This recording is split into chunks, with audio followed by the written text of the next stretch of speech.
Rodrigo as Blue Toad, and Rich Amtower as Yellow Toad. The other thing that you've noticed is when people do lose a life, they have a tendency to come back inside of a bubble. Now, again, if you're nice, you might want to let them out of the bubble so they can come back in and continue to play.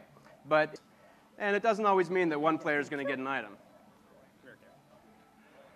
Now, I think we've already seen one player lose a life, and that's two.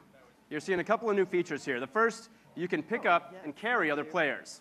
Now, if you're cooperatively minded, you can do that to help save them from those enemies or those pits. If you have other things in mind, you might want to throw them at those enemies or those pits. Now, if you want to get all the coins for yourself, you don't necessarily have to. You'll notice that the game does include many of the classic trappings, warp pipes, hidden areas, lots of coins to collect. You'll also notice that this time around, the battle for those coins is probably a little bit more fierce. Now, I'm just going to let them play for a little bit while I tell you a little bit about the structure of how this game works and the balance between single player and multiplayer. The main mode of the game you can play in single player mode. Or, if you want to, you can play it in co-op with up to 4 players. You can start in one, and you can switch to the other at any point in time. So if you happen to find a particularly hard level, you can call your friends over for help.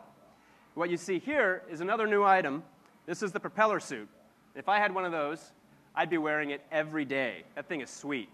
Quick little shake of the Wii remote will shoot you high up into the sky, and you'll slowly drift back down. Now, of course, you can do that to save yourself from one of those pits, or you can use it to help yourself find new levels.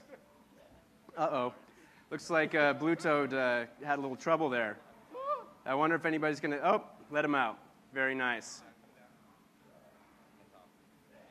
Now, you can see that with 4 players, there's a lot going on. The screen is nice enough that it'll pan out to a much wider view when people spread out. But if the player at the lead goes a little bit too fast, you may find that if you're at the back, you get wiped off screen. Stop that. You'll also find some nice use of hidden areas, pipes and things like that as well. And I think at this point, we're probably getting closer to the end of the game, or at least the end of this level at any rate.